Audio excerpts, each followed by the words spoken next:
लोकसभा चुनाव के 5वें चरण में 49 सीटों पर कल होने वाले मतदान की सभी तैयारियां पूरी। ओडिशा विधानसभा चुनाव के दूसरे चरण का मतदान भी कल। चुनाव के शेष 2 चरणों का प्रचार तेज। प्रधानमंत्री और भारतीय जनता पार्टी के वरिष्ठ नेता नरेंद्र मोदी ने झारखंड और पश्चिम बंगाल में रैलियों को संबोधित किया। कांग्रेस नेता राहुल गांधी और समाजवादी पार्टी नेता अखिलेश यादव ने उत्तर प्रदेश में जनसभाएं की। उत्तर पश्चिम भारत में भीषण गर्मी जारी। दिल्ली के नजफगढ़ में तापमान 47.8 डिग्री सेल्सियस। केरल में तेज वर्षा। ईरान के राष्ट्रपति इब्राहिम रईसी का हेलीकॉप्टर दुर्घटनाग्रस्त। खराब मौसम के कारण राहत कार्यों में बाधा।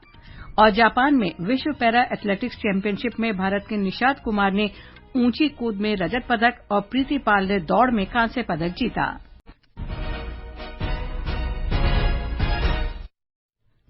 समाचार संध्या के साथ मैं लवलीन निगम। लोकसभा चुनाव के 5वें चरण में कल 6 राज्यों और 2 केंद्र शासित प्रदेशों की 49 निर्वाचन क्षेत्रों में होने वाले मतदान की सभी तैयारियां पूरी हो गई हैं। इस चरण में उत्तर प्रदेश की 14, महाराष्ट्र की 13, पश्चिम बंगाल की 7, ओडिशा तथा बिहार की 5-5, झारखंड की 3, जम्मू कश्मीर और लद्दाख की 1-1 सीट पर वोट डाले जाएंगे। मतदान सवेरे 7 बजे से शाम 6 बजे तक चलेगा। एक रिपोर्ट। चुनाव आयोग ने मतदान केंद्रों पर पर्याप्त छाया, पेयजल, रैंप, शौचालय, व्हीलचेयर से लेकर बिजली जैसी बुनियादी सुविधाएं सुनिश्चित की हैं, ताकि बुजुर्गों और दिव्यांगजनों सहित प्रत्येक मतदाता आसानी से वोट डाल सकें। प्रशासन को उन क्षेत्रों में स्थिति प्रबंधन करने के लिए पर्याप्त उपाय करने की सलाह दी गई है, जहां गर्म मौसम का पूर्वानुमान किया गया है। अब तक पहले 4 चरणों में 23 राज्यों और केंद्र शासित प्रदेशों के 379 संसदीय क्षेत्रों में मतदान सुचारू रूप से संपन्न हो चुका है। इन चुनावों में लगभग 66.95% मतदान हुआ है। सुपर्णा साइकिया के साथ अनुपम मिश्र, आकाशवाणी समाचार, दिल्ली। इस चरण में प्रमुख उम्मीदवारों में भाजपा नेता और केंद्रीय मंत्री राजनाथ सिंह, पीयूष गोयल, स्मृति ईरानी, कांग्रेस के राहुल गांधी, नेशनल कॉन्फ्रेंस के उमर अब्दुल्ला और लोक जनशक्ति पार्टी के चिराग पासवान शामिल हैं। ओडिशा विधानसभा के दूसरे चरण में 35 विधानसभा सीटों के लिए भी कल मतदान होगा। लोकसभा चुनाव के शेष 2 चरणों के लिए प्रचार जोरों पर है। 6ठे चरण का मतदान इस महीने की 25 तारीख को होगा। 7वें और अंतिम चरण के लिए अगले महीने की 1 तारीख को वोट डाले जाएंगे। प्रधानमंत्री और भाजपा के वरिष्ठ नेता नरेंद्र मोदी ने आज झारखंड और पश्चिम बंगाल में कई रैलियां की। पश्चिम बंगाल के पुरुलिया, बिष्णुपुर और मेदिनीपुर में जनसभाओं को संबोधित करते हुए उन्होंने कहा कि तृणमूल कांग्रेस घुसपैठियों का स्वागत करती है, लेकिन अत्याचारों के कारण भारत लौटे हिंदू अल्पसंख्यकों का मजबूती से विरोध करती है।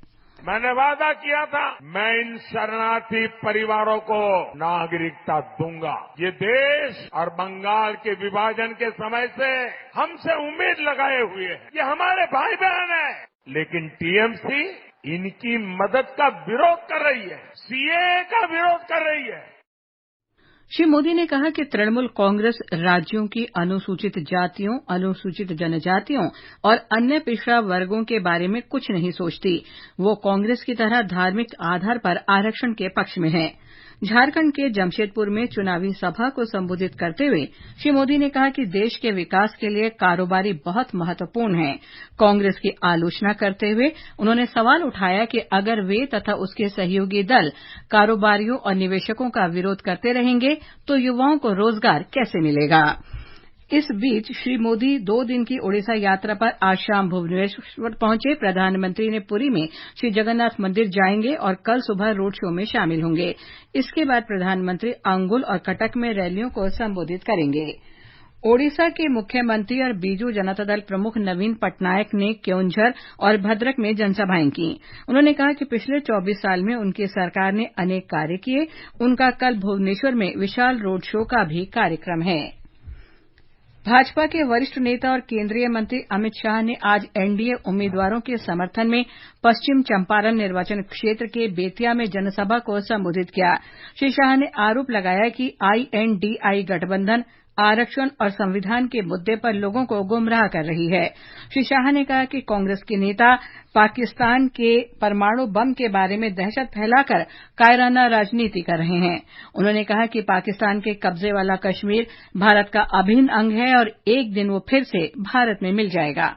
एक मजबूत सरकार, मजबूत नेता अगर देश में आता है तो कैसे काम होते हैं। पहले कश्मीर में पथराव होता था, आज पाक ऑक्यूपाई कश्मीर में पथराव हो रहा है। पहले आजादी के नारे यहाँ लगते थे, आज पाक ऑक्यूपाई कश्मीर में लगते हैं। पहले यहाँ हड़तालें होती थी, आज पाकिस्तान के अंदर हड़तालें होती है।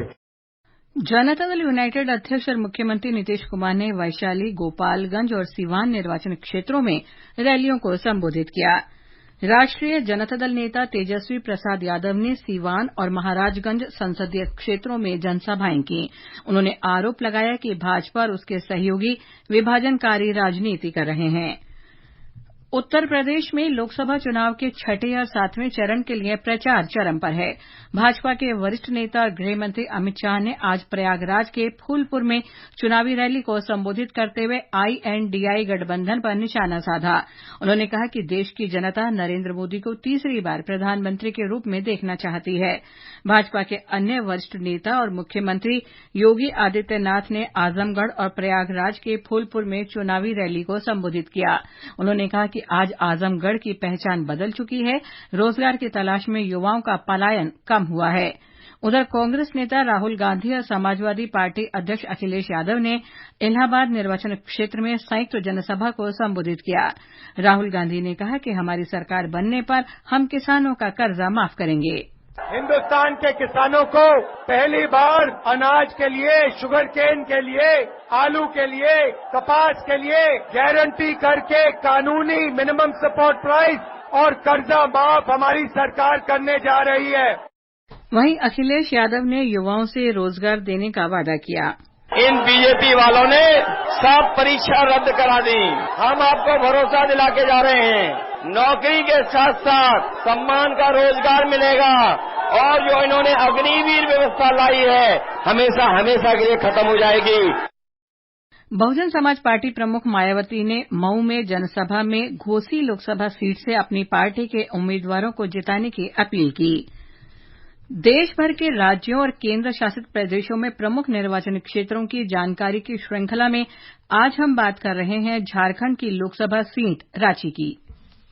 देश में लोकसभा चुनाव के छठे चरण के तहत 25 मई को चुनाव सुनिश्चित है। इस चरण में रांची लोकसभा सीट के लिए भी सुबह 7 बजे से शाम 5 बजे तक वोट डाले जाएंगे। रांची लोकसभा सीट में मुख्य मुकाबला भारतीय जनता पार्टी के उम्मीदवार संजय सेठ और कांग्रेस प्रत्याशी और आईएनडीआई गठबंधन की साझा उम्मीदवार यशस्विनी सहाय के बीच होने की संभावना है। रांची लोकसभा निर्वाचन क्षेत्र वर्ष 1952 में अस्तित्व में आया। रांची लोकसभा सीट पर भारतीय जनता पार्टी ने अब तक 7 बार जीत हासिल की है, जबकि कांग्रेस ने 6 बार इस सीट से अपने प्रत्याशी को जीत दिलाई है।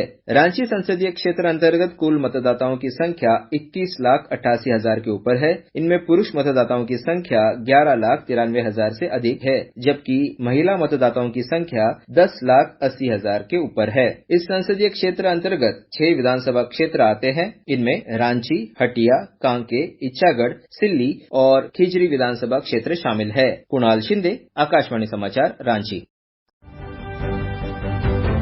लोक निर्णय 2024 आम चुनावों पर विशेष कार्यक्रम हर शाम 7 बजे से और पुनः प्रसारण रात 9:30 बजे से आकाशवाणी गोल्ड पर। चुनावी गतिविधियों की खबर, देश के हर अंचल पर नजर, विशेषज्ञों की राय और विश्लेषण।